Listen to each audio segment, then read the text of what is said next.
Assalamualaikum. My name is Shahzil Khan, and today we discuss a new topic: how to pay the access controlling with DB users using authorization scheme in Oracle Apex. तो हम एक अब application के अंदर multiple जिससे हमारे पास pages होते हैं, तो हम पेजेस के ऊपर कंट्रोलिंग लगाएंगे कि किसी को इस पेज के एक्सेस हो या किसी को इस पेज का एक्सेस ना हो। तो उसके लिए हम किस तरीके से इसको परफॉर्म करेंगे। तो सबसे पहले हम ये काम करेंगे, मैं आपको थोड़ा सा दिखा दूँ कि मेरा जो एप्लीकेशन है वो डीबी यूज़र से लॉगिन कर रही है। उसके ऊपर मैंने एक ऑथराइजेशन स्कीम यूज़ की है।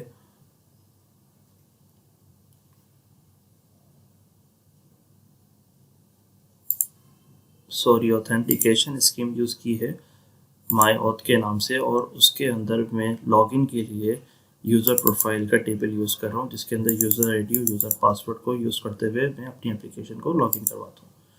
तो लेट सपोज अगर मैं आपको वो टेबल थोड़ा सा गो थ्रू करवाऊँ, यूज़र प्रोफाइल,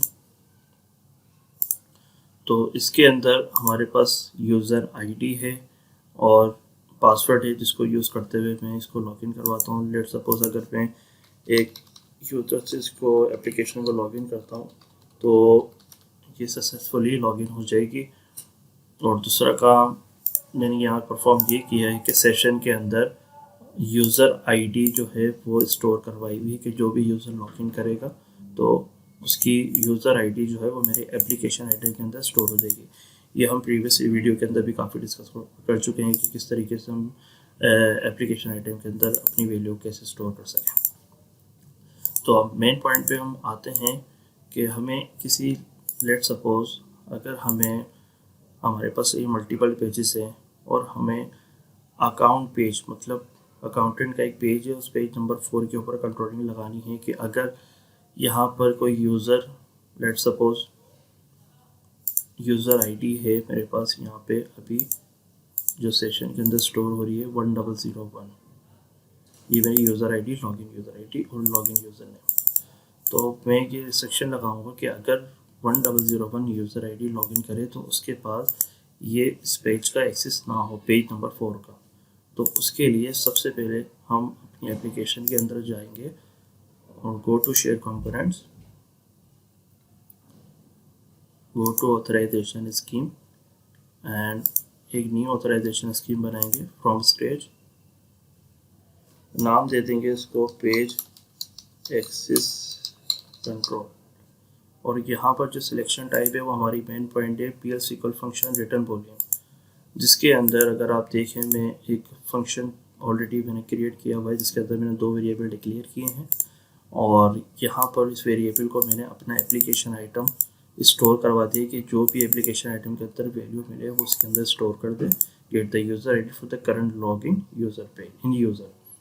फिर एक स्लैक की क्वेरी लगाइए जो यूज़र आईडी चेक करेगा और उसको यहाँ पर स्टोर करेगा।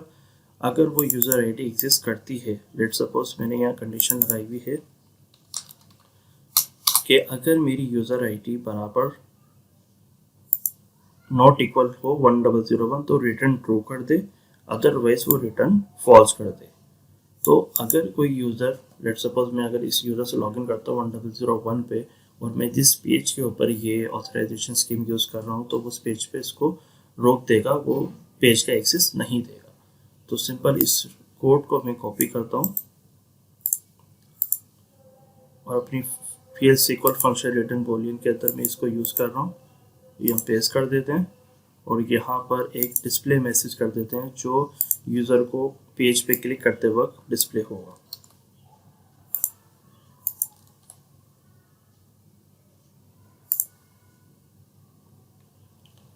सिंपल दोबारा अगर हम कोड देख लें, इसमें सिर्फ 2 वेरिएबल डिक्लेयर करे हैं। एक वेरिएबल के अंदर मैंने अपना एप्लीकेशन आइटम स्टोर करवाया है और सिंपल ये सिलेक्ट की क्यूरी है जिसके अंदर मेरी यूज़र आईडी कॉल हो रही है। इसको जो भी यूज़र आईडी मिलेगी 1001, मैंने अभी एक स्पेसिफिक यूज़र आईडी के ऊपर इसको कॉल किया है आपको बताने के लिए। Then return true else return false. तो अब हम सबसे पहले उस पेज के ऊपर जाते हैं जिस पेज के ऊपर हमें रिस्ट्रिक्शन लगानी है। लेट सपोज अगर मैं अकाउंटेंट वाले पेज पे जाता हूँ, पेज नंबर 4 पे, और इसके हम राइट साइड प्रॉपर्टी में जाके सिक्योरिटी के ऊपर सर्च करेंगे, सिक्योरिटी लेट सपोज यहाँ से भी आप फिल्टर कर सकते हैं, सिक्योरिटी आपको पहुँचा देगा वहाँ पे। और यहाँ पर ऑथराइजेशन स्कीम जो है, हम पेज एक्सेस कंट्रोलिंग यूज़ करेंगे, जो अभी हमने यहाँ पर ऑथराइजेशन स्कीम अपनी बनाई है। इसको सेव करता हूँ और अभी एक फर्स्ट टाइम इसको हम री-लॉगिन करते हैं।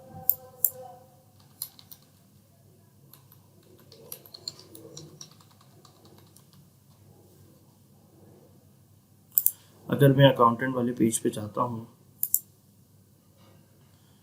तो एक्सेस प्रोसेसिंग मुझे एक एरर दिया है इसने। अपने कोड को थोड़ा सा दोबारा देखते हैं कि इसमें प्रॉपर हमें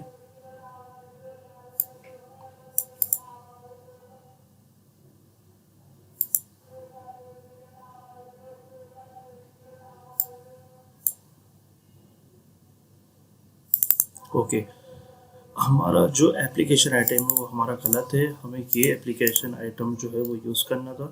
तो इसको हम से अपने एप्लीकेशन आइटम में चेंज कर लेते हैं। गेट यूज़र नेम कि मेरा एप्लीकेशन आइटम ऑलरेडी बना हुआ है, तो इसको हम इससे चेंज कर देते हैं और अप्लाई चेंजेस।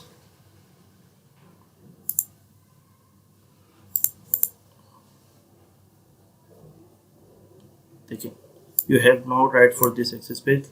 लेट्स सपोज दोबारा अगर हम चाहते हैं, अगर मैं कंप्लाइंस के ऊपर क्लिक करता हूँ तो कंप्लाइंस पेज का एक्सेस है मुझे, और अगर अकाउंटेंट पेज के ऊपर मैं क्लिक करता हूँ तो उसके ऊपर मुझे राइट्स नहीं, you have no right for this access page. तो यहाँ हमने सिंपल ऑथराइजेशन स्कीम यूज़ की है। जो इन्हेंस की है वो दोबारा मैं रिपीट करवा देता हूँ, थोड़ा इजी हो जाएगा। दो वेरिएबल लिए हैं, user ID plus user exist, और एल यूज़र आईडी के अंदर मैंने अपना एप्लीकेशन आइटम स्टोर करवाया है, और दूसरा जो एग्जिस्टिंग है उसके लिए हमने सेलेक्ट की क्वेरी लिखी है सिंपल, जो यूज़र आईडी को गेट कर रही है। और अगर उसको यूज़र आईडी एग्जिस्ट 1001 मिल रही है जिससे मैंने अभी लॉगिन किया था, तो वो ये जो हमारी ऑथराइजेशन स्कीम है उसको रिटर्न ट्रू करेगा, एल्स रिटर्न फॉल्स कर देगा। सिंपल ही मैंने इसको सिंपल कोड यूज़ किया इसके अंदर। तो इस तरीके से हम अपने पेज की एक्सेस कंट्रोलिंग कर सकते हैं using dB user. Application user एक हमारा एपेक्स के अंदर यूज़ अलग हो रहा होता है, लेकिन अभी हमने डेटाबेस यूज़र यूज़ किया कि डेटाबेस की यूज़र को लॉगिन करते हुए पेज के ऊपर कैसे एक्सेस कंट्रोलिंग लगा सकते हैं। So thank you for watching video. इंशाल्लाह will meet you the next video.